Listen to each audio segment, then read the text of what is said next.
All right, Math 2, we are going to start a new section. I am on page 240. It is section 4.6, and what we're going to be starting to talk about is inequalities within triangles. And in inequalities, you're greater than or less than signs. All right, the first one that we're going to talk about here, if you remember several chapters ago, we had talked about the exterior angle. Do you remember the sum of these two, so 2 plus 3, had to add together to get this angle on the outside? Well, if that is the case, then the angle on the outside has to be greater than either of these two remote angles. So that is where the inequality comes from. So like for an example, maybe this is 50-degree angle, this might be a 70-degree angle. Those add together to get 120. So it's pretty obvious that 120 has to be greater than 50 and 120 has to be greater than 70. So that's all that is asking us to do, is to compare angles in that fashion. All right, let's go through the problem number 1 here. You are given that the measure of angle 5 must be greater than the measure of angle C. So if I am right here, let's kind of get rid of some of this stuff. I'm going to redraw this for you. Like that, and this is angle 5, here is A, here's C, and here's the D. Angle 5, if you remember, and I'll just put numbers up here for angle A is going to be 1, and I'll call angle C 2. Well, isn't the measure of angle A and C, 1 and 2, going to be equal to the measure of angle 5? That is why the measure of angle 5 has to be greater than the measure of angle C. All right, if we take a look down here, if you were ever asked to explain what's going on here, why would the measure of angle 1 be greater than the measure of angle 2? So a lot of these look like inequality signs, but these are angle markings. So a lot of times books will kind of make a slash through the angle so you don't get confused with less thans. But they're asking you, why is the measure of angle 1 greater than the measure of angle 2? Well, I know the measure of angle 1 is greater than the measure of angle 3 and 4, and aren't 2 and 3 the same? So if it's greater than 3, then obviously it has to be greater than 2. And the same idea down here, we have parallel lines. So if you remember the parallel lines, we have our little Z shape. So technically 2 and 4 are the exact same measurement. Well, isn't angle 1 greater than the measure of angle 3 and 4 because they add together to get 1? Well, if it's greater than 4, then it has to be greater than 2 because 2 and 4 are the exact same angle. All right. Going over onto page 241, if you look at the top, we have another theorem in here. This is kind of a neat idea. What it talks about here are, you're going to be comparing sides and angles. So the angle across from the largest side has to be the largest angle.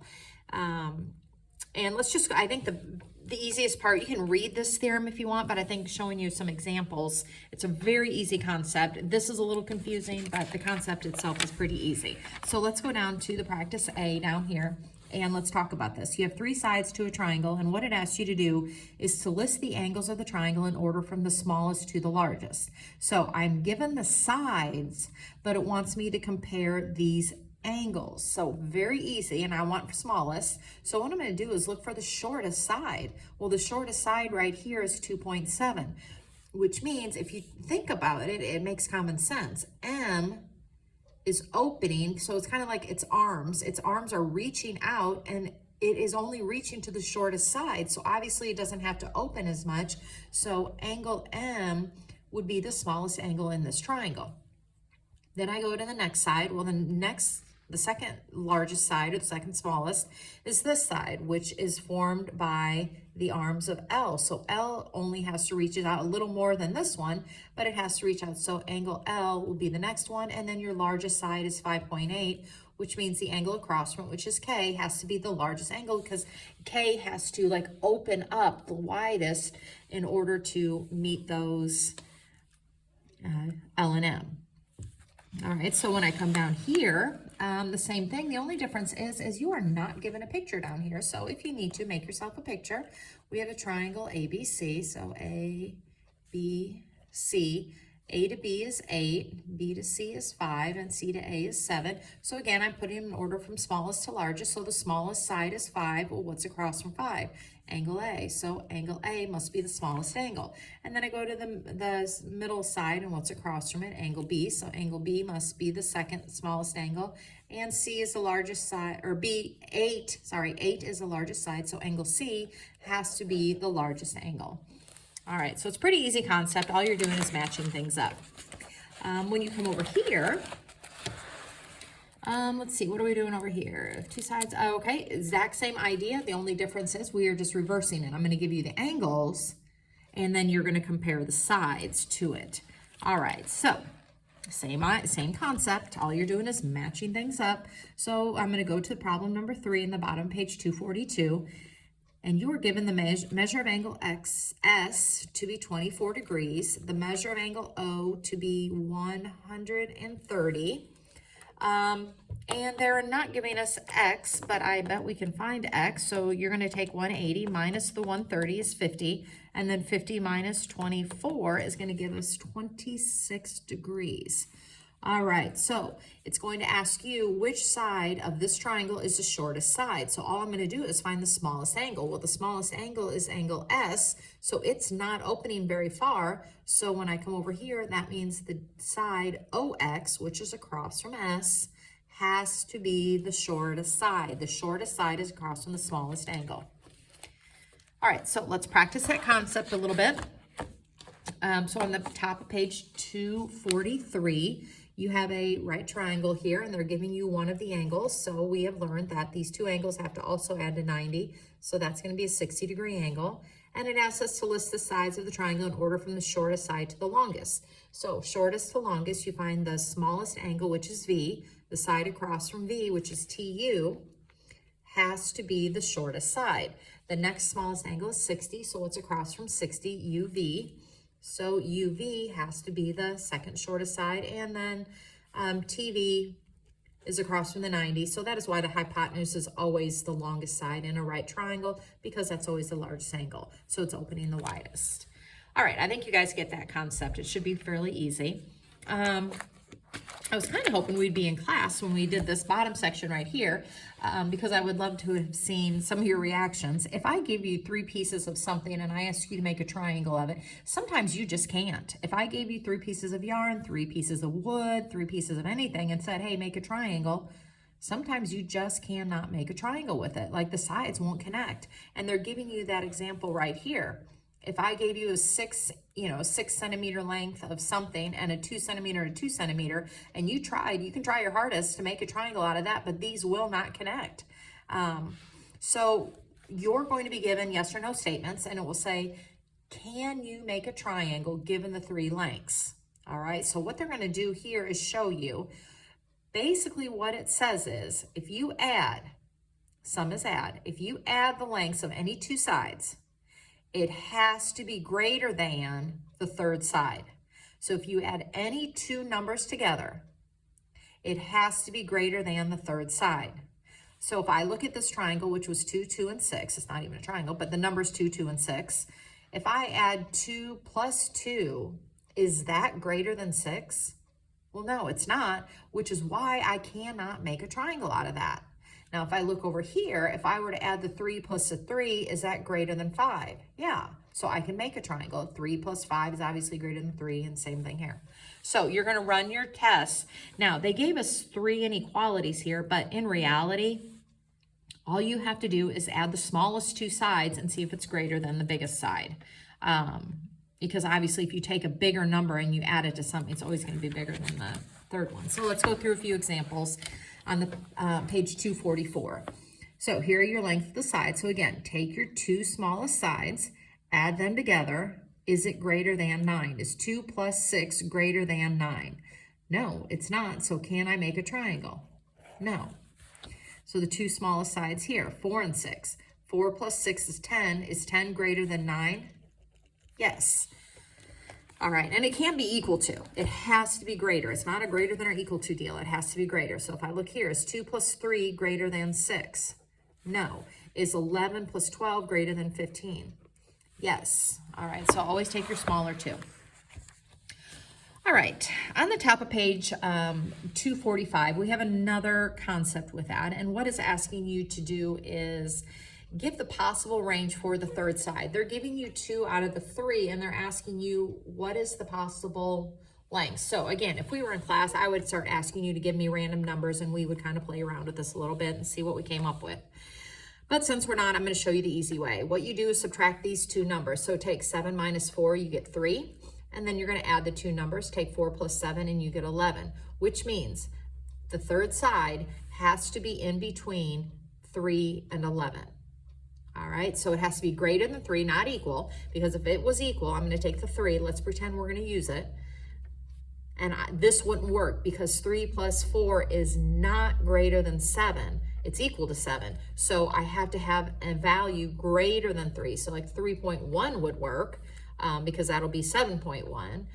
So it has to be greater than 3, but it has to be less than 11, because again, on the top end, if I add 4 plus 7, I get 11. So I need a value that's less than that, because remember when I add these 2 numbers, it has to be greater than that third side. So since this is 11, 11 has to be, the side has to be less than 11. So all you do is add and subtract. All right, so I'm going to go through a few problems with you. I have a worksheet here that I printed out. These are just, it'll be similar to your homework. You're going to look at this and decide if the set is a triangle, so you always take the smaller 2. If I add 12 plus 9, is that greater than 15? Yes. If I take 10 plus 9, is that greater than 20? No. If I take these 2, add them together, is that greater than 70? Yes. If I add these 2, is it greater than 15? No. So that's all you're going to be doing on that. This is what we were just talking about here with the third side. What is the inequality range? So if I had the numbers 9 and 15, then I would subtract those, which is 6. And I would add those, which is 24. So the x has to be in between, greater than 6, but less than 24. If you were given a number 19, it asks you here, what is the largest and the smallest angle? So the largest angle would be across from the longest side. So if the longest side is AB, then angle C is the largest angle. The smallest angle is across from the shortest side. So if the shortest side is AC, then B has to be the smallest angle. All right, here, again, they want the smallest, list the angles of trying from smallest to largest. So the angles, smallest one is across from the smallest side. So I look at these numbers. Well, 17 is the smallest number, and that's A to B. So the angle across from AB would be C. It's the one that's not included in this. So angle C would have to be the smallest angle. The next shortest side is A to C. Well, what's not included from A and C? It's B. So angle B would be the middle angle. And the longest side is BC, which means angle A has to be the largest angle. Okay, let's get into just a little bit of algebra with this. I can't remember if you have that on your worksheet or not, but I'm looking at number 30 here on this worksheet.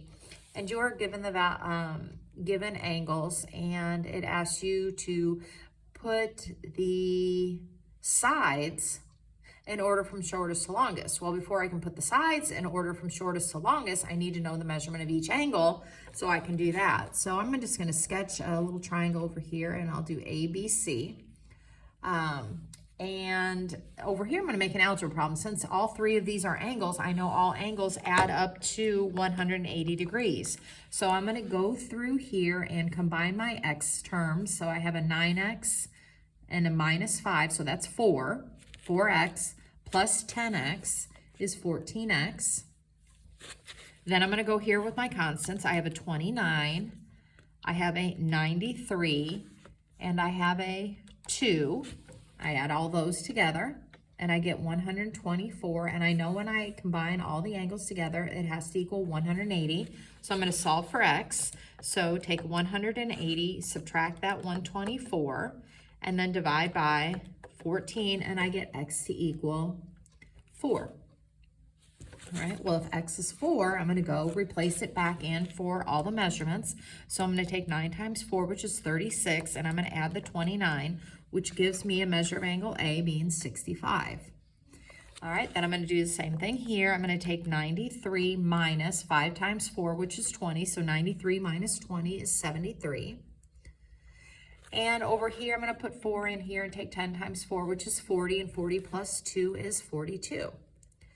All right, so now that I have all the measurements, and I'd probably re-add those, make sure they do add to 180, and they do.